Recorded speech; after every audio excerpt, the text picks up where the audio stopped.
Finally caught up with my man DT, the newly crowned world champ, David the Magicman Taylor. Chopped it up everything from barrel racing horses to saving baby kittens, juicing, not that kind of juicing, and we even talked a little bit of wrestling. Cue copyrighted intro music now. All right. I think we good, man. So this has been like 13 weeks in the making, trying to coordinate schedules and things like that. Let's start with an intro. So, man, I don't even know if we have enough time to go through all your accolades, but you kind of won a world title a little bit ago and kind of did it in unbelievable fashion. I saw God, man, I can't even think when it was. Somebody put it on Twitter, like your senior level competition this year. So it was like David Taylor, senior level competition, and like I think everything was a tech or a pin, like in almost every single level match, senior level match that you wrestled this year. That's going back kind of Gene Mills to Tbilisi area. I don't know if anybody's been that dominant. I know your old man keeps up with that. Like, what am I accurate with that? I think looking back this year, I think I wrestled 28 matches. And I just really went back to, over the last couple of years, I think reevaluating the way I wanted to compete, which was just going out and scoring as many points as I possibly could. I think I got caught up in the senior circuit of, the kind of all factor of, wow, this is actually the world championships. I'm pursuing the Olympic gold medal. And there for a few years, I was cutting a lot of weight, 74 kilos, that I was not wrestling my best potential. When I made the transition to go to 86 kilos, I wanted to prioritize being in great shape, higher rate of attacks. And doing so, I just started scoring a lot more points. And this year, I don't know exactly what it was, but, looking back, I think I didn't really have a lot of decisions until the World Championships. But I just try to find the best competitions. I think when you hit the senior circuit, you have a lot of flexibility. You come out of college and you have, a very regimented schedule in college of when you need to compete, when you're going to make weight, what tournaments you're going to. When you get into senior level, you have lots of options. You really can go to whatever tournament you want to. The only thing you have to really go to is the U.S. Nationals, the World Team Trials, and the World Championships, Right. So, but just wrestling in just those events, it's hard to be at your best if you were to make the team and wrestle the World Championships. So yeah, because you're having to peak over and over and over again. Like it just and what's the span to that? What like between U.S. Open and Final X and that type of stuff? It's not far enough apart to where you can peak for all of those events, or is it? Well, I think freestyle is like you have a lot more time to try and be at your best. It's kind of weird, like you're in the college season, you're training just constantly to be ready for the NCAAs, basically.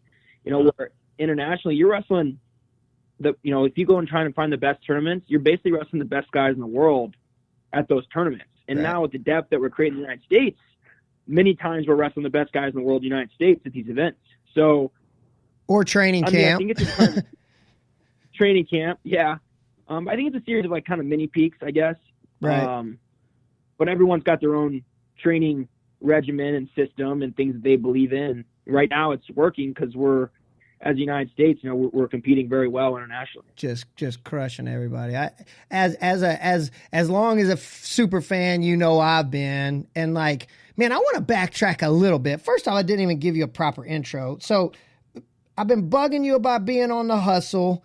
I just out of the blue just said, hey, I'm going to start a podcast. I don't have anything to do. I just kind of sit around and stare at the walls all day. Let's add something else to my plate. So obviously, usual suspects, I'm going down and like, you're top of my list. It just happened. Like I started it right when you were coming off a world title.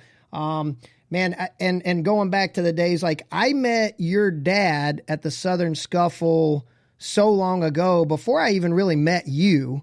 Your dad, Dave Sr., who's I consider a very dear friend of mine. Like we'll talk about him in a little bit. I'm going to get him on the podcast too, just because I think it'd be awesome. But like, growing up David Taylor, turning into the Magicman, like seeing your growth throughout your career. And one of the things I talk about people the most is like, And then the funny thing is Jason Bryant put that thing up on Twitter. Somebody put the video up, and it might have been Jason Bryant in the Beast of the East interview. And like you the way you talked back then about how you approach wrestling hasn't changed to the way you talk about wrestling and approach it today. You know, and that's so cool to see that. Like that's people want to know, hey, how do you get good? Like, well, follow your career and don't emulate it perfectly, but like your mentality to just have fun, score points. Like a lot of people say that, but like you lived it. You know what I'm saying? You actually lived it. And then, you know, it went from, you know, NCAA, I mean, you know, state titles to NCAA titles to Hodge trophies to then you get out of college and it's like you're kind of in no man's land. Like everybody expected you to kind of come out and just make the team and do this. And then you got Burroughs and then Dake. And then it seems like this guy, you know, at some point, I want you to talk about that. Like, and I know you had some doubt starting to creep in, but like, and that was back when we were kind of working pretty regularly, you know, when we were doing the flip stuff and, you know, and it's like, you're kind of sitting there being like, am I going to be like one of the best guys to ever come out of the sport and like maybe not make a world team? And like, I know that was in the back of my mind at times is like, you know, what, and I know a bunch of people have asked and you probably answered this question a bunch, but like, you know, what was the number one thing that you just stayed the course on? Like, I know Kendra's a huge part of your life and I want to talk about that too. And I know your parents have been unbelievable. Like, but like, what was one or two things that you just kept showing up to work every day? I think in the sport of wrestling, you know, we do this. It's a hard sport, you know, in terms of, you know, and we're professional athletes. I mean, there's no doubt about that. I mean, Right. What's a fully dedicated job from time you wake up to time you go to bed, you know, but really I think for us, it's the will to just want to be the best. And if you don't have that, you're eventually going to run out. You know, it's not, you know, in other professional sports, you know, you can maybe get away with it longer because you're making really good money and making millions of dollars to maybe not even be, you know, to be the star, to be the sixth man, to be the bench player, and you can ride out your career, you know, playing a game that you love. Right. Wrestling's not like that. As soon as you don't feel like you have the fire, you get beat by young guys, and then you're questioning what's next. So I think, you know, what really made me stay the course was just determination to why I started it in the first place, why I love the sport. And that's just because I'm very competitive.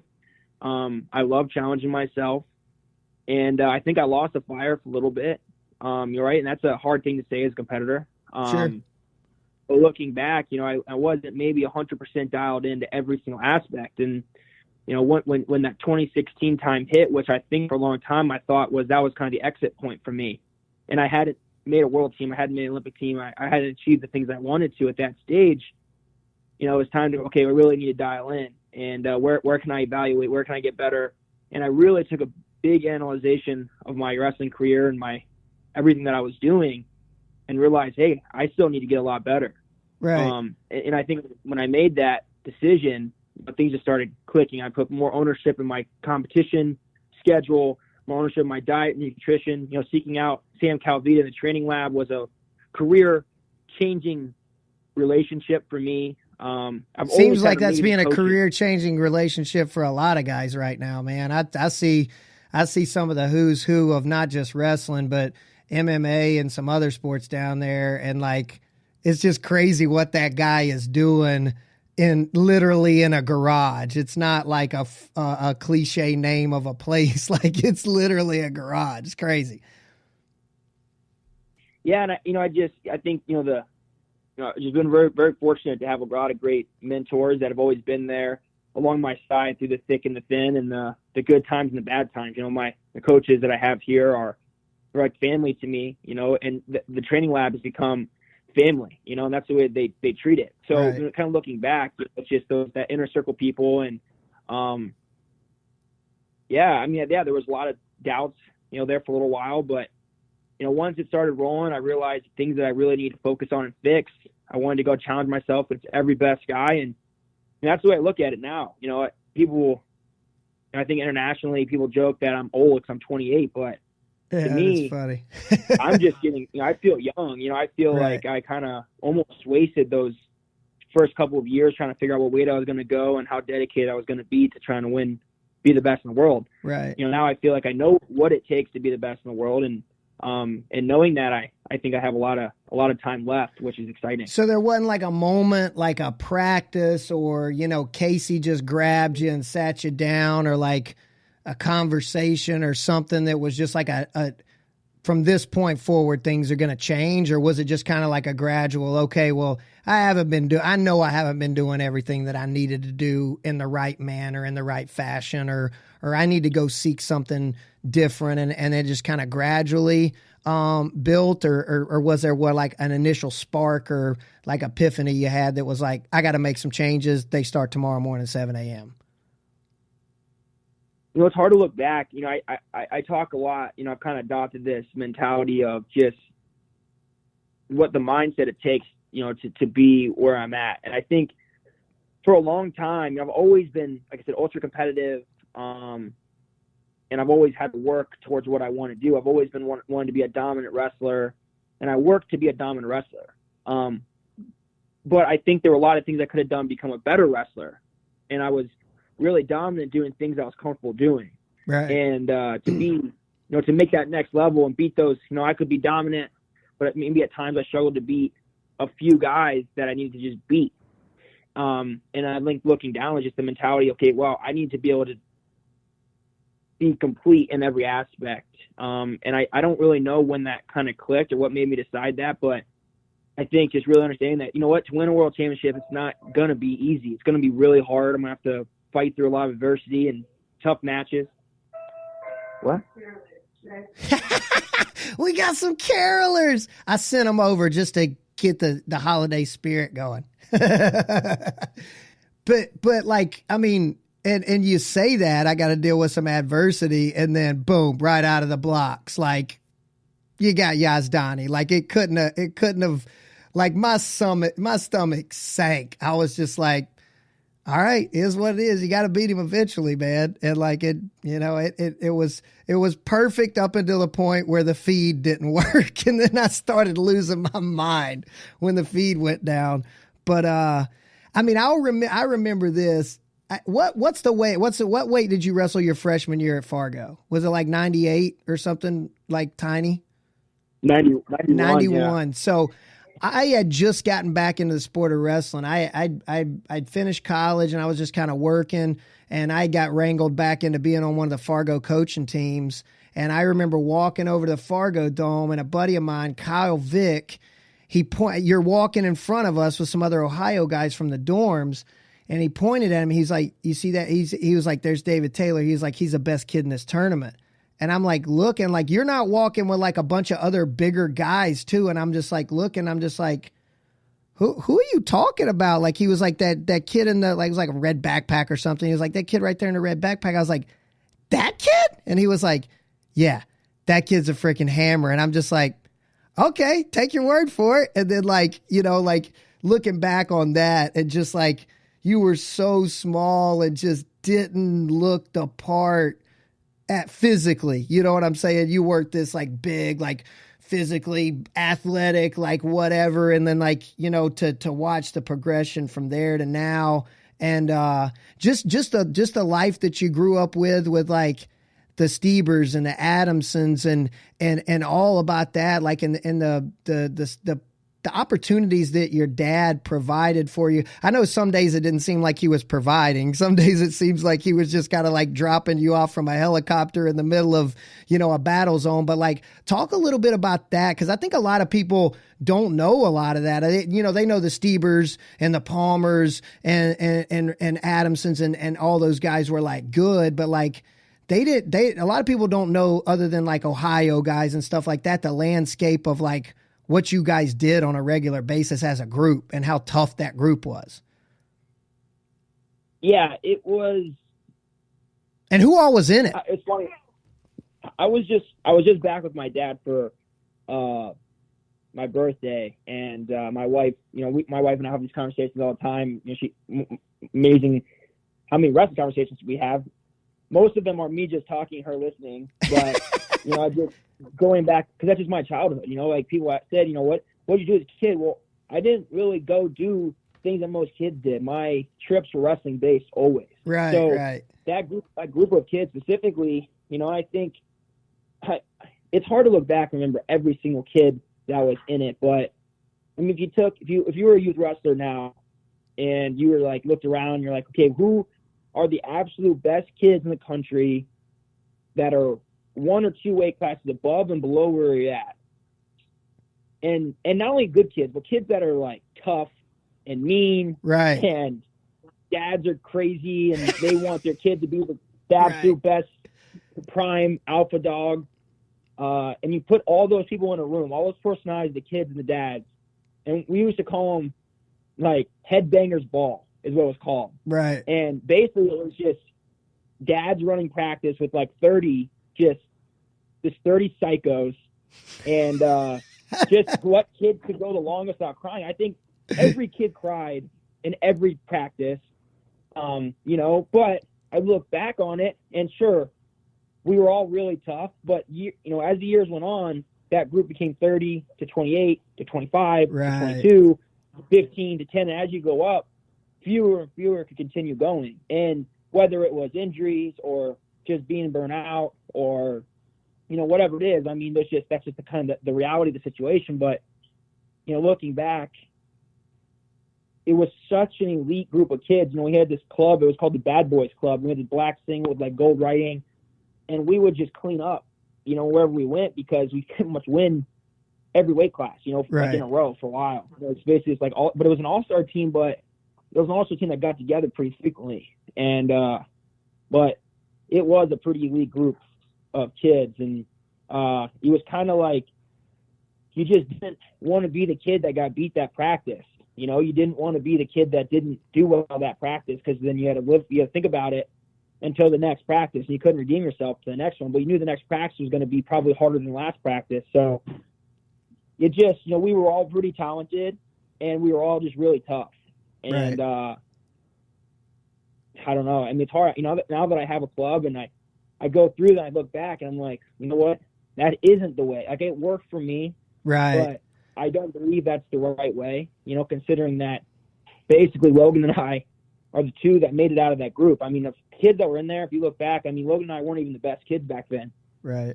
I mean, and, to only two of that group to be able to really make it to now and still be competing, I think that there could be things that would definitely be doing differently. And that's what I was going to ask you. Like, I remember, we had a lot of talks about, what you were going to do kind of not after wrestling, but like, what did you want to do? What did you want to stay in the sport of wrestling when you were done? Did you? And I remember like you told me, and this was probably 2 years out of college. You were like, I just kind of want to coach elite guys. If I did, I would coach in college. And I totally got that, cause it is, and I talked to Roper now that he's coaching in college, and like, I love doing club. I love seeing even my better kids make gains. I love seeing the brand new kids, make huge jumps because it's easy to make huge jumps. I like that process. Not that I would never coach in college if I had the opportunity. I think the recruiting aspect of it would probably turn me off a little bit. But we had that talk, and at the time you were just like, I would only probably want to coach elite level guys. I wouldn't want to coach, those new to the sport guys. And now you're like, you're doing it. And it's not only that you're coaching and you're mentoring, and you're starting to realize so many aspects that go into kind of the process you went through, and you went through it. Everybody goes through it a different way, but it's the same thing. You got coaches, you got mentors, you got things, you got personalities, you got kids that react a certain way to certain situations. And, and I know you got, Eric and Mark and those guys helping you, do that. But like, now you're starting to see like how unbelievably fulfilling it is to watch those kids just grow. It's not even like this kid was terrible and now he's a state champ. Just like watching the kids grow and then realizing like how similar it is to what you've done, and then applying a lot of what you've experienced and implementing that or not implementing that, because like you said, sometimes just because it worked for me doesn't mean it's going to work for everybody else. And just because some kid was like literally like kind of held his feet to the fire and he had to sink or swim doesn't necessarily mean that's the way you're going to get a result from somebody else. So like, you know, you got your M2 training center now. Like what does that mean to you? Not even from a business aspect, and we'll talk about that, but what does that mean to you as like a coach and somebody who gets to impact other lives, which you have at Penn State, and you train with those guys and then you watch them get to go out and compete in college. But I mean, from a ground level, like talk about that and how it's added to your perspective on things. Well, I think, first of all, just with anything, you need a great team. And I had a great team with my family growing up. I have a great team with my wife. I have a great team with my training partners and my coaches in the Line Wrestling Club that allow me to go and pursue my goals of being the best in the world. The same thing with M2 Training Center. I have a great team. I knew that I really didn't know. To be honest with you, I didn't know that I was going to love it as much as I did. It's hard to say. I even kind of just dipped my toes in the water a little bit to get started. Like we only started twice a week, but shortly afterwards, like, okay, we got to go 3 days a week. Okay, well now it's like, okay, well, I feel like we need to go 4 days a week. Right. Because I start getting in there and I get, you go teach a clinic and it's a 2-hour session and, sometimes it goes really fast. Sometimes it goes a little slower. You're not really sure. But when I'm at practice, like that hour and a half or we go in practice, it goes by so fast. I look at the clock. I'm like, well, we need 15 more minutes. We need 20 more minutes. We need 30 more minutes. So yep. It's just, it's so exciting to get in there and just, to help these kids continue to try and develop as wrestlers. And, like you said it, really perfectly is, you have your really good kids and you have everything between the first year wrestlers and some of the best kids in the state of Pennsylvania in our club and everything in between. And right. It's so exciting to see these kids continue to progress. And, just today I was at the Belfont tournament, just in a high school gym, with youth kids all day today. And, you would ask me in college if I would be in a gym coaching kids on a Saturday. I would have said probably no way. But, right. I was excited. I woke up this morning, I set my alarm, and I'm excited. And I know certain matchups the kids are going to have, and I'm excited for those matchups. And I'm excited for them, but now flipping the switch from a competitor standpoint, and now as a coach, just trying to help encourage these kids to be, to compete the best of their abilities, not focusing on winning and losing, and developing, as we go. And I think you just on the youth wrestling, it's just, it's crazy and it is sad, just the way it's crazy, sad, and awesome all at the same time. Yeah, the opportunity that you have as a youth wrestling coach to impact kids and how powerful your word is, and to extent. And I remember as a kid, even those coaches, their word, my dad's word was always very powerful for me, but the coach's word is always means something different than your parent, because your dad's your dad. So if he says, 100%, Dave, you haven't hit an ankle pick in a couple of days, and you're like, Dad, I'm like, but then your coach says, Dave, you should probably hit an ankle pick. It just means something different, 100%. because your dad knows you so well. They know you in and out better than anybody, but your coach always has a different perspective. And just the way that coaches sometimes can abuse that relationship by just saying crazy things to a kid. And you wonder, sometimes I always wonder, like, why does the kid not want to wrestle forever? I love wrestling. Sport's been amazing for me. Even a kid's been ultra successful or even not, why did they stop wrestling? But you hear what the coaches say to these kids. And it's crazy. It's really sometimes I feel like I'm at a dog fight.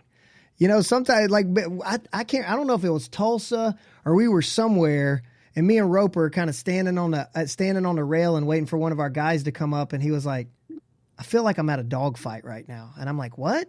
And he was like, just walking around hearing some of the stuff I'm hearing right now. He was like, I literally feel like I'm at a dog fight. Like I feel that dirty, like being around here. And I get what you're saying, but with a lot of the, I would say, I don't want to say bad, but with a lot of the misguided or whatever coaching strategies, I there's still, I still think it's, I don't know if it's 1-to-1, but I mean, the more people like you that come out and say that, you know what I'm saying, and have that platform, and guys that have watched you grow up in the sport and watched you win a world title and are a huge fan of yours, say, okay, well, if that's the way he's approaching it and he doesn't really think that, and I'm a big proponent. I coached my oldest son, and I wish I wouldn't have coached my oldest son, because I always felt like I knew exactly how much to get out of him. And like you said, it never came as coach. And I coached his high school team, and traveled and coached him. And it put a strain on our relationship. Every kid's going to take that aspect of dad saying something to me 10 times over what it would be with coach. It's a totally different relationship, like you said. But I think that more guys like you would come out with that platform and just be like, look, score points, have fun, focus on progress. Wins and losses aren't the measure of progress. You got to understand that. I think the better things are going to get. And with social media and with things like that, more people are going to hear it. And I think that will change. We're still going to have the crazy parent, that trophy parent thing that HBO did a while back. Like, I'm watching it. And even though I know it exists, I'm literally watching it and just disbelief, because not only that it happens, but these dads have a camera in front of them and they're still acting the same crazy way. And it's just blowing my mind. But there's so many good coaches and personalities and people out there in our sport, and we meet them all the time and we see them. So I definitely don't want to skew it one way or the other, but that is a major problem in youth sports in general, but specifically wrestling, because there's no other sport that's as tough as wrestling for a kid. And you know that, and I know that, and a lot of people do know it, but, it's tough to get physically beat and then get mentally beat down when you come off the mat. It's tough to rebuild from that. And I think the fact that you got a good handle on that, and you've had so many people around you to do that, to give you that mindset is huge. So I think the more you can talk about that, the better. And not just the generality of, because everybody looks at Penn State, it was like, those guys are just really good because they have fun. I'm like, no, I'm pretty sure they're trying to beat each other up in the room and they're still working hard and doing all the right stuff. They just have that competitive approach that's a little bit less serious, I think, at times than everybody else. What do you see? So how long? It's been 2 years now, almost 2 years with the club. October last year, so it's been a month and a Has year. It really only been a year? I feel like it's been longer than that. Because I feel like, no, it's quick. Holy smokes, I feel like it's been longer than that. What is some changes you've made as a coach coming into that? Because you kind of came into it not blind, but you'd never coached youth kids before. What changes or adjustments or things that you've made as a coach just in the short year that you've been around? I think patience. Patience is a big one. I would say the biggest thing is understanding, and just I think the approach that I take when I go in there is, I'm a fellow competitor, so I'm still competing. I'm at the peak of my competitive career, as is these kids. So I try and constantly relate to them. Hey, as I'm competing, this is what I'm thinking. We can think the same way. Nothing's different. I'm competing to be the best in the world. You're trying to compete to be whatever your goal may be, best in state, right, best in the nation, state qualifier, whatever it is. Let's make sure, we're kind of on the same page with that, which is exciting. But I'd say, patience and understanding, from a competitor standpoint, I understand patience that, it doesn't happen right away, and you have to continue to work towards it. As a coach, sometimes like, well, all right, we worked on this today. Why are we not doing it right now? Yeah. Why? We just worked on it. It works really well, very efficient, very effective.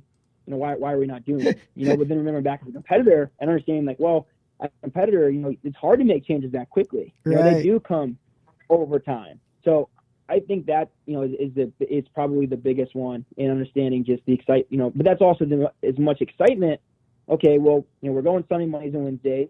Let's continue to cover these things. Let's, and then trying to build as the time goes on. Last year I didn't get to go to as many competitions with the kids just because, we started in October. I was right in the middle of competing, going there all, it was just balancing a lot at one time. Where this year being established, last year everything was at one time. It was like, okay, we started, okay, it's this tournament, now it's, the next competitive season. Now it's freestyle. All right, now we got duels. Now it's, it's like all these different things are being thrown at me that I've been out of the youth circuit for so long. I was so behind. Yeah, it's overwhelming, dude. I just want to prioritize.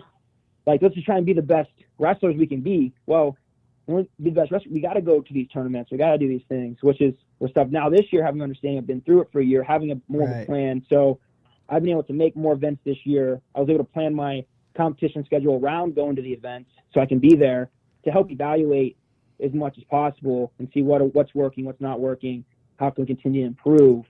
So I would say, in the year, that's been such a growing year to understand all of those factors. And I would say just, the patience of the continual progression. But it is so exciting to see the kids progress. Yeah, it's amazing, isn't it? It's so cool. That's still the coolest aspect I think of it. Like, in this past year, we, like Lujan and Gamble and Griff and a lot of those kids that you got to know, being around our club and stuff like that, or graduating college, coaching in college, graduating college, moving on. And then we got that last little bit of kids that are in high school that started day one with us that were, tiny, tiny kids. And I've just tried to take a step. I still see Sharkbait and Caden McCrary. Masterson. Yeah, Masters. So Masters is, I think, a junior this year. Caden is a sophomore. Vince Manella, and some of those guys that were around, and Jackson DeSario and those guys that were around when you would come through. Like, I kind of made a decision. I mean, obviously it's Cameron's senior year too, and like he wasn't even wrestling back when you were coming through back then. Like he was doing something, who knows? But he wasn't wrestling back then. So it's Cam's senior year, and I just kind of made a decision. I'm gonna run around and coach our guys, but like in between, like I'm gonna make sure I just take a step back and enjoy watching these guys the last year, two of their careers, because like.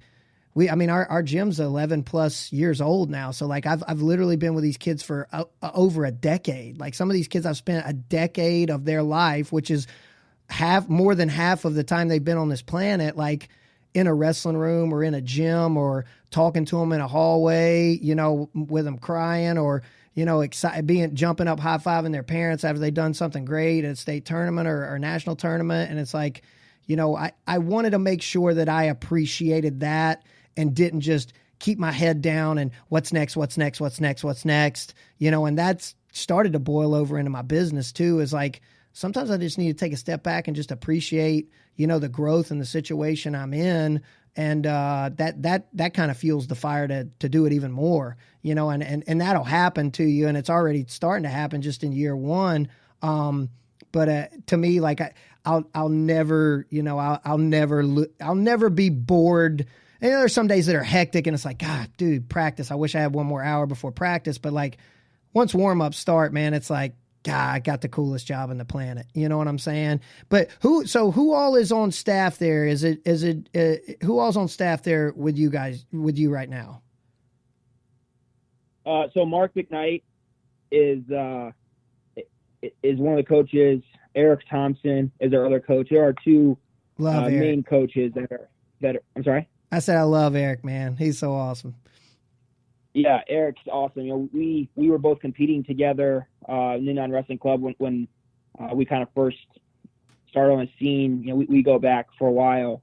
And it's exciting that, between, Mark and Eric and myself, we all were successful youth wrestlers, successful college wrestlers, but all at different times, doing different things. Eric and I are pretty much the same age, but Mark's was older, and Mark was a couple time, I think he said 4-time PJW state champ in Pennsylvania. He's state champ in high school, 4th in the NCAA for Penn State. So, it's interesting with just the different dynamics. Eric being a dominant upper weight, his whole career, but what made him special was, even though he was a heavyweight, he wrestled like a little guy. Right. He could do all these different skills. So, we have a really good. Was he Grandview? Was he a Grandview guy? Yeah, Grandview is a 3-time national champ there. Okay. Yeah.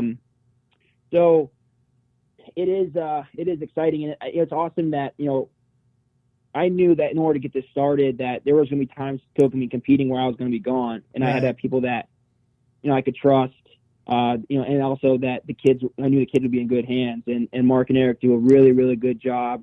They're very good with the kids, relating to them. Mark's been coaching a lot of these kids locally for a while. He's been involved in a lot of the youth programs for a long time. Right. So when I first got started, Mark and I had dabbled with the idea for a while, and Mark was getting more serious about it, and I just kept saying, I just don't think the time is right, just for me competing. And finally, there were two clubs in the area. Ken Churchill was here for a long time. Then Bison Legends was about an hour and 10 minutes from here, and it kind of took off when Churchill's kind of started dying down a little bit. And Bison left. There was just a big need in Central Pennsylvania for a club. Right. A lot of people coming to Mark, and Mark wasn't super interested in the whole running the club. He's a great coach, but he wasn't interested in everything else that goes into it. And which, there is a lot more that goes into that stuff. So I remember when I think I was in California, and you're like, "Hey, we're having our grand opening." You were like, "Can you make me a quick flyer or something like that?" I'm like, "You're really doing this?" And you're like, "Yeah." And I'm like, "Well, call me if you ever need to know what not to do, because I've done a lot of what not to do." But the business of it it's a whole different ball of wax, right? Yeah, and so it was, I wasn't, we kind of weren't really sure, but it ended up working out just so awesome. I remember the very first packs that we had at the time, it was youth, and then we had junior high and high school afterwards. And, being around a lot of clubs, I was like, I think youth would be really popular. Junior high and high school might not be as popular. And our youth class had and it was just that first day. It was open. Everyone could just come. And there was I think there was 6 kids in the youth, and I was like, wow, this is going to be a complete failure. No one's going to come. And we had this, a small building. It was about, not almost 2 mats, not quite 2 mats, in Julian, Pennsylvania, which is outside State College and kind of in the middle of nowhere. Right. So it's not a place to drive, and there wasn't gas stations, there wasn't anything. You're basically driving to sit in the parking lot to wrestle, and then you're driving home. There was nothing else there. So pretty much every other wrestling facility in America. For the most part, yeah. Right. And the first one, there's not many people. And then even though there's only a few people, I was still really, working with the kids and excited for them. And I didn't even realize, I looked up, and then, the room was absolutely packed with the junior high and high school. I think we had 50 kids in there. And, right. And that facility was pretty packed with that many people, which was pretty exciting. I think we had maybe 30 kids sign up on the first day, and then we were off and rolling, which is exciting. And then just constantly, as we went, just adjusting things, trying to see what made the most sense for people, what made the most sense for the coaching staff, so they could be as excited as possible when they go in there to help the kids. And then you got the parents, which is you're basically running 2 facilities, right? So you run a facility that coaches kids, and then you're running a facility that manages parents, and you'll get, you get it, you've been around all different types over the years, but that's an aspect that we didn't do a great job of early on. And a lot of it's just managing expectations. So you got the diehard parents that understand it. And then you got the parents that are brand new to it that have no clue. And then you have, the super involved parents, the overbearing kind of dads. And then you have the guys that just place the trust in you and then just go have a burger and come back and get their kid. But that takes time. That takes time not only to convince the parents that, they're dropping off their flesh and blood for you to mold them. And you're not just teaching them wrestling either. You're teaching them life skills, and you're telling them stuff that could change who they are as a human being, and being able to establish that trust in the parents and being able to prove it, and then manage that. I've had very few parents over the years that I've sat down and just been like, hey, dude, I'm not going to tell you how to parent, but I can tell you the type of kid he is when he's just in the room with us and he's training and learning how to compete. And then I can tell you the type of kid he is when you're screaming and yelling and hanging over the railing on the weekends. You know what I'm saying? I think that's a skill. That's a skill too. You know, that's a skill too that you develop over time as a coach that deals with younger athletes. Because it is. I mean, it is. They're extremely, malleable personalities and everything like that. And, and you've got to, with these kids, I mean, you've got to understand that, and take that responsibility on. And I think, and you do understand that it's off the charts what you're capable of doing. Like you said, once you establish that line of trust, but it's been super cool, watching that develop and watching it grow. I mean, obviously I keep up with it. The fact that, you're a world champ. You get married, you graduate, you get married, you do all this stuff. Then you're a big time, big name athlete. You sign some deals. You got some sponsors. You're doing stuff. Now you're a business owner. You got all this stuff going on, and like you're somehow figuring out at a relatively young age, like how to manage it all. Talk about, I got to know Kendra pretty well. The third member of Team Farrell, like what is she meant to the process? And like, obviously, you're the athlete, you're the guy out there doing it, but like without somebody like her, you obviously it's 10,000 times tougher. Like just talk about the role she's played up to this point, and moving forward. I mean, people that know Kendra and are familiar with us, she really is amazing. Just everything that she does. She's such a caring person. She has a huge heart. Right now, just the kind of person she is. We started fostering kittens. When I say we, I mean Kendra has.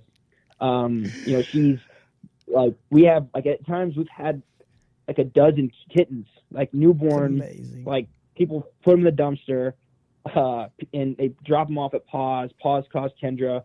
She has like 100% adoption rate. Like these cats come, she makes them ultra friendly. She nurses them from essentially like death to health. These like super friendly kittens. They go to Paws on the weekends. They get adopted, and they send her more. And that's just because she loves it. She loves cats and she loves caring about people. So that's just a kind of person my wife is. So, and then on top of that, she really is like a full-time chef. I rely on her heavily with, as busy as I am. I definitely take her for granted at times, unfortunately. I try and make it up to her as much as I possibly can by buying her some shoes and things that she likes. But we got to talk about your new sneaker thing too. I think I'm the same way with Stephanie. I mean, you've been around Stephanie. Like, there's no chance on God's beautiful planet that I even get half of any of what I've done in my life without her. But I think the funny thing is like I if I want to get in touch with you, as sad as it is, like I contact her. Like you referred to her as your manager a little bit ago, but she refers to you as the vortex. Like you realize that, right? Like you're like a black damn hole when somebody's trying to get in touch with you. Did I tell you about the vortex, or did you just say that? No, she said that you are the vortex. She was like, we call him the vortex now. I just assumed it meant black hole of just stuff that gets lost. But if there's a story, please tell me. It really is. So there's a good friend of ours in town, and he helps with the wrestling club. He's our director of operations, and he really is the one that's on top of everything and making sure everything's running properly and smoothly all the time. He's a awesome guy, but he actually is the one that came up with the nickname the Vortex, because my life is this like swirling vortex of time. Like I don't really have this concept of time. Like I'm just like, all right, let's do this. And then I kind of just start doing it. And, as I take on more and more responsibility with different things, my perception of time and timeliness on different matters sometimes slips away. And I prioritize always, my training in the training center. Those are kind of the two things that take priority. And a lot of times I tend to forget to text people back and email people back and things like that. But, so Pat came up with the name, the Vortex, and he sent me the Wikipedia definition of what it was. And it's just this black swirling mass of nothing. And that's really what it is. And you reference it. I mean, really, I once I get to know people enough, I'm like, listen, you got to just go through Kendra. If people were like, hey, Dave, can I come stay at your house next week? I want to come up and train. They now know, Wiz, he knows that he just needs to talk to Kendra. And Kendra will arrange everything, So she takes on that role of kind of everything's under control. And she's just she's not a mother yet, but she will be an awesome mom. She just she really is everything. I wouldn't be able to do anything I do without her. People joke all the time, what would I do without Kendra? And I really don't know. I would be definitely lost because she, is more and more things that I take on. It ends up being more and more of things that. But she's got business ventures too, right? She's got K2 Roots, the juice company that she started. And is she still heavily involved in that as well, or is she scaled back for the cats? No, she hasn't scaled back for the cats. I've been trying to talk her into scaling back, but so we started a juice company as well, called K2 Roots, cold pressed juice company. Again, it's just kind of something that we're really passionate about nutrition, and she's taken a lot of pride in that aspect, and she's really helped a lot of people. A lot of people will come in and their diets change and nutrition's changed. People that used to rely on medication now are medication free. So it's a pretty exciting thing in the relationship that she's built. The other thing that's really exciting about that is, it's her baby. So, it's something that's completely independent from me and what I do. So, we get up in the morning and we have coffee together, eat breakfast. I go into rec and whatever I have to do, if it's a workout or riding the bike, whatever it may be, and she goes to work. She goes and she has another person that splits. We have 2 shifts, and she works one of the shifts because she really enjoys being there. But anyone that's juiced or any juices out there understand that it's a very time-consuming thing. Oh my God. It takes a lot of time. Dude, we tried to juice. Stephanie tried to juice for a minute. Me, I'm not big into the health world. I don't eat terrible, but I don't eat great. But Stephanie got on a juice kick, and I was like, that is ridiculous. I'm hungry at watching you do that, let alone the time it took to do it and then drink it. That's crazy how much time it takes. Yeah, I mean, it'll take an hour of your day by the time you get the produce out, juice the produce, clean the machine, put it away, and you drink the drink in 6 seconds. If you're a wrestler, which most of us are, and we're going to consume a drink in record time. Seems very unfulfilling. But just the health benefits of what you get from it are amazing. But I mean, even rewinding back when we first started, it was the training lab. I first started working with them. He's like, you got to start drinking this juice, and I wasn't healthy, and I didn't really prioritize my nutrition at the time, and I was barely choking this juice down. I'm like, this is the worst. And I remember thinking I wish I could just buy this juice somewhere, and I wouldn't have to make it and to go through this time process. And that was kind of where it started really slow. And we were in the car with a couple of our friends, and Kendra started making it for me. Then she started making it for one of our friends, and then she kind of was sharing it with her friends, and Kendra was helping a handful of people, and that's kind of where where we got the idea that maybe other people are interested in doing this as well, and they don't want to make it. So it's interesting. It's growing. We have our own facility now. She stocks 4 facilities total. We have our own facility, and then she stocks 3 other locations. That's awesome, man. That's so which cool. is pretty cool. Yeah, y'all are moguls now. You got businesses. You got belts and medals. You just moguling it up, and then a bunch of cats. As long as she doesn't turn into a crazy cat lady, if she hadn't already, then you guys are good. So a lot of people don't know. So she's Jimmy Kennedy's sister. She did wrestle back in the day.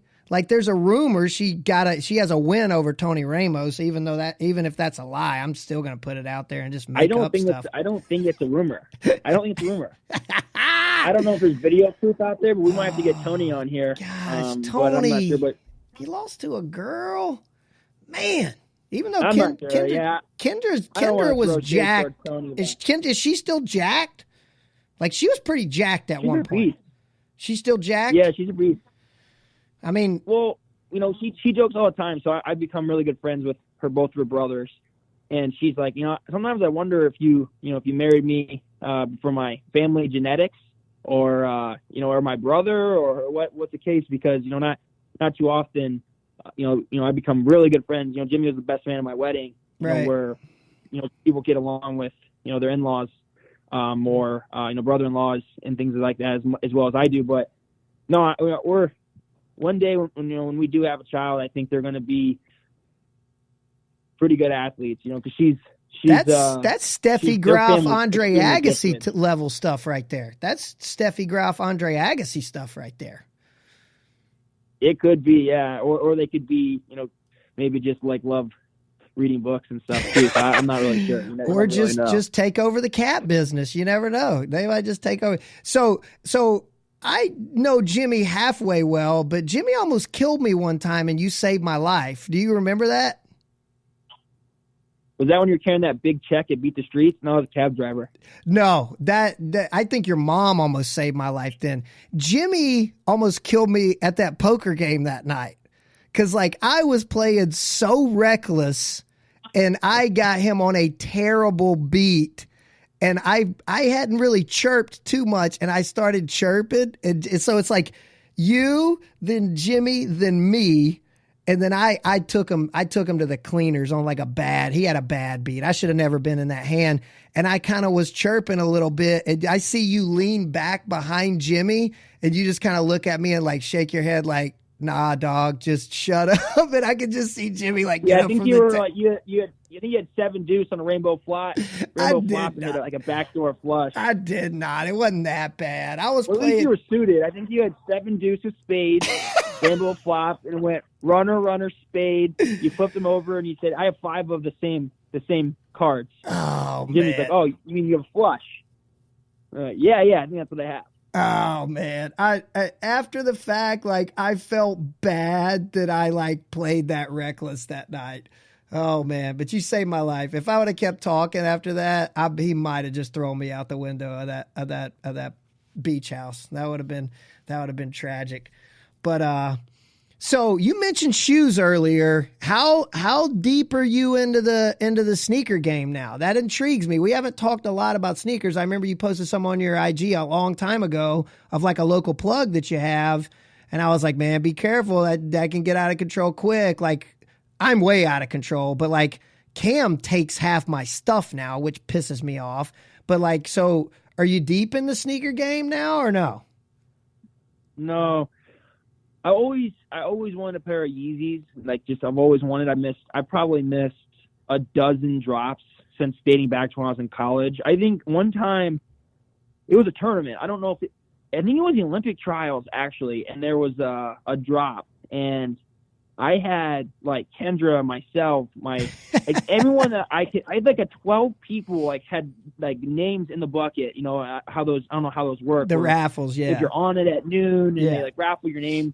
And I'm like thinking for sure, because a buddy of mine in high school was into the shoe game big time, and you know he had a pretty awesome collection, and he's like, we'll definitely get one, and I didn't get it, and then I kind of gave up for a long time, and then it was really just an impulse thing. I was downtown, and this guy had like a pop-up shop during Arts Fest, I think, which is like a big time when there's a lot of vendors in State College, and I walked in and there were Yeezys there, and I'm like, all right, I'm gonna get them.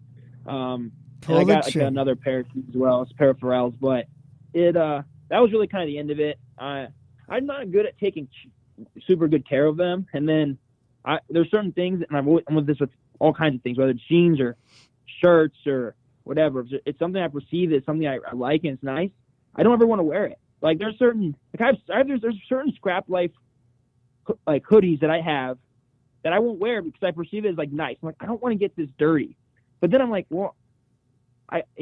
I could probably get another one, if I wanted it, but there are some things you shouldn't wear. There are some things you shouldn't wear, and most of them were whatever you were wearing when you guys were in Europe after the World Championships. David, I love you. You're my boy. but what in the hell? Were you just trying to go Euro and just be in the moment? Or was that like, were you being funny, or were like you being serious with some of that stuff? I don't know what you're referring to. I thought that was like fashion style or something. There were a couple things you were wearing that I was just like, I'm gonna have to talk to this man. Like maybe I'm getting too old. Maybe at 41, I'm starting to lose my touch. But dog, there were a couple outfits you put on IG that I just, man, it didn't look like you. Let's put it that way. It didn't look like you. You were off the charts. With Well, that probably because of my beard. You probably weirdly recognized me. Probably what really I did. happened. That's exactly what it was. So, lastly, I wanna touch on this, and I kind of mentioned it from the jump. I've gotten to know your parents pretty decent. Story is, went from Wyoming to Ohio, and then while they're living in Ohio, your dad's actually commuting to work for Delta from Ohio to fly internationally out of Atlanta. Then they end up moving down here. They live about 25 minutes south of me at Lake Jackson. They moved down, we know them pretty well. Then your mom actually kind of worked for us for a little bit back when like we were doing a lot of clothing and stuff with you, which was awesome. Kathy, if I didn't have, if my mom wasn't the best lady in the planet, like I would want Kathy as my mom, like, and I don't want to say they're polar opposites, but your mom is just chill and relaxed and like doesn't seem like she ever gets like upset. Like she's just even keel. And then your dad is military. He's very matter of fact. He's no BS. And he's got extremely high standards for himself and his family. And obviously that's come over into the type of person you are and your sister is. Like, talk about, and everybody's going to be like, oh, my parents were great. They did this and this and this for me. But like, just talk about them as individuals and the way they parented you. Cause like, we're in a world right now where like everybody's talking about millennials and they're lazy and they don't want to do this and they don't do that. Well, most of the people that are bitching and complaining about the millennials are the people that raised them, right? So like, and you obviously, we've touched on it. You're successful in so many areas of life. Like, what did each one of them maybe not even instill in you, but was there experiences or were there lifestyle things that Kathy contributed and your dad contributed that kind of set you for where you're at right now, set the stage? Well, I think, it's not a super easy question to answer. Right. Sure. I would say the number one thing is just balance. My dad was always really hard on me, but hard on me because he knew that I was special and I had a gift. And he didn't ever want me to lose focus or, take for granted the gift that I had, and I think, my dad's a really hardworking person. He's worked for the same company his entire life. He goes to work and, if his shirt, it needs to be pressed and pleated and,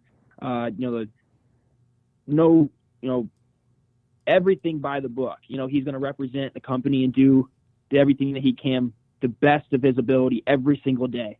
And I think that's how he was as a dad. He wanted to do it to the best of his ability all the time, and with wrestling, as I continued to grow and, I think he realized like, okay, well, my son, I can continue to challenge him. How do I challenge him next? And how do I challenge him next? And he always knew the buttons to press to challenge me, but always told me he loved me, so I always knew, I was loved, and I knew that there was always, but I always was hungry. Like I always wanted to do it. And it was never, my dad was never saying, hey, Dave, we're going to go to this tournament. It was like, Dad, I want to go to this tournament. I want to go to this tournament. I want to do this. I want to, do these different things. And, right. And as long as I was doing it and I was hungry and motivated, he was trying to provide those opportunities. Looking back, it is crazy what my parents did to make those possibilities happen, and that's where the balance came in, where my dad, his job required him to be gone 3 or 4 days at a time per week while he was traveling for Delta. And so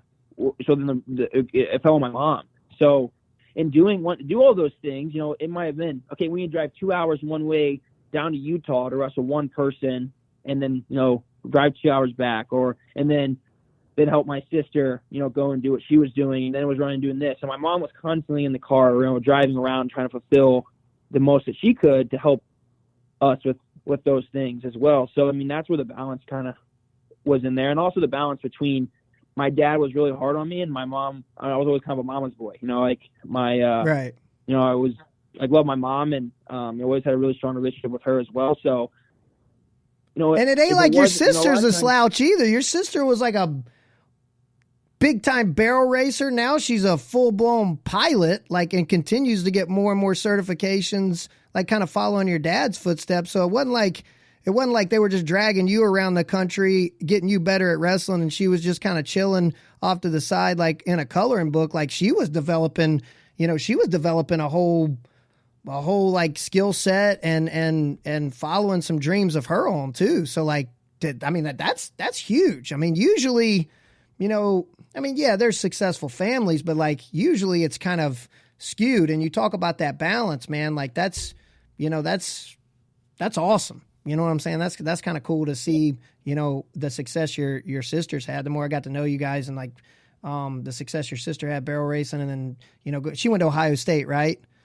And then she graduates, and then now she's ridiculously good pilot. That's crazy. Yeah, so she went to a small liberal arts school called Otterbein, and then she transferred to. She kind of started finding her real identity when she got into college, and she realized that she wanted to join the ROTC at Ohio State. So she would get up at 4 a.m, drive to Ohio State, do the ROTC regimen protocol, then drive back to Otterbein, do her classes. So she was commuting back and forth. Then she decided, it just makes more sense for me to just transfer to Ohio State. She finished ROTC program at a faster rate than what regimen calls for. She went down. She joined the Air Force. She's now just got her wings last spring. Now she's an instructor down in Columbus, Mississippi. So yeah, she's kind of following my dad's footsteps when it comes to that aspect. And she's doing really well. And it's definitely hard. It's hard growing up, because there was a lot of focus put on me for wrestling. And I think at times it was hard for my sister, but but she was a really, really talented at riding horses. She was a state fair champion, and we shared that. Alex and I shared that. She was always way better than I was when it came to that. But that was what we did outside of wrestling. So right. As much time as we spent wrestling, when I would come. So one year, we talked about Fargo.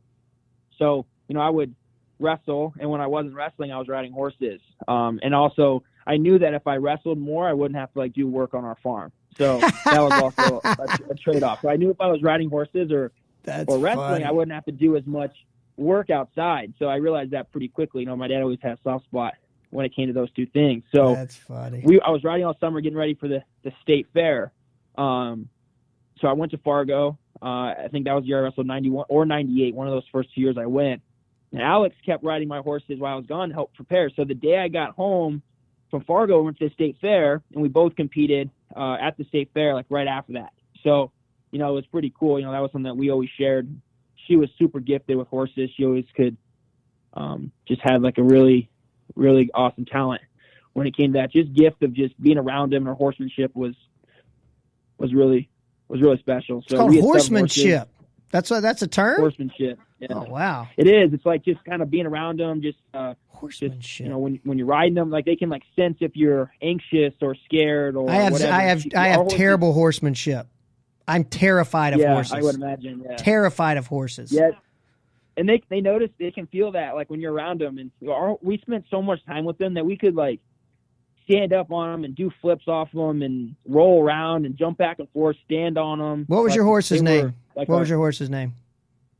Magic, actually, ironically, yeah. Bullshit. Magic was the horse that that was the horse that I had most success with. And that was before Magicman. Because did Don Burrows guy did they made the and I went and found the video, the original Magicman video. Did that Don Burrows guy give you that name? There's all this speculation of where it came from, and I think a million people have asked you, and it kind of materialized out of a bunch of different things. Has there ever been a definitive, this is who gave him his name? Well, I think it was a combination of it was about the time the Talladega Nights came around, and it was Magicman, El Diablo. I actually tried my stint as El Diablo. It just didn't really stick. And then it just kind of became the Magicman, and I think it really helped with around that time. That was when that documentary was out by Don Burrows. He did an amazing job. That was right after that was my senior year in high school when he kind of started developing that video. Right. And then that was around the time Flow Wrestling was starting to become more popular, and they kind of started just sticking. Then when I was in college, I was actually at the Southern Scuffle. My dad made a Twitter account for me, only because, and the only person I followed was, so I was sitting in the back and I wanted to follow how my teammates were doing. He's like, well, you got to follow Pat Dungat on Twitter. I'm like, Dad, I don't know what Twitter is. So my dad actually knew what Twitter was before I did. That's which sad. Is kind of crazy. That's sad. Yeah. That's great. So I was a freshman at Penn State. So the only person I followed was Pat, just so I could follow all the results when we wrestled at the Scuffle that year. Penn State it was Pat. Magicman_PSU. That's great. And that's sort of how it started taking off. And then without even understanding really, what a brand was and stuff, just started organically growing. Just, I think with the way I wrestled, obviously Twitter at the time, and it started to develop, and it just started to grow and blossom as I got through college. And it was almost as many times I was called David Taylor, I was called Magicman. So, they kind of were one and the same. And, as I developed after college, branding it with apparel and shoes and things like that. So it's pretty amazing. Not really understanding how it really started. It kind of started, but it was pretty organic and how it grew. So it is exciting that still, and now having the M2 Training Center with Mark McKnight, it worked out really well. It's just amazing how it's kind of all kind of M2s. Yeah. All kind of M2s. We're like, hey, Eric, you got to change your name, dude. You got to have two. You got to have an M first name, M last name, or you can't work here anymore. I might have had that discussion with them. Yeah, you're the business owner. You can demand whatever you want. That's what I'm realizing. You just come in and just bang on a desk and demand stuff. Man, we could sit here and talk for, hours and hours, man. I've had some of the coolest wrestling experiences I've had with either watching you or at an event with you or your family, or, just how I've grown my businesses, and, the small part, whether it's been your mom or, or you, working with you on some apparel stuff, and, kind of developing that M2 brand when you were out of college and having your first signature shoe and all that stuff, man. It sounds like the ride's over, and it's not. It's definitely not for me, and it's by far from you, but just rehashing it and kind of going through it, man.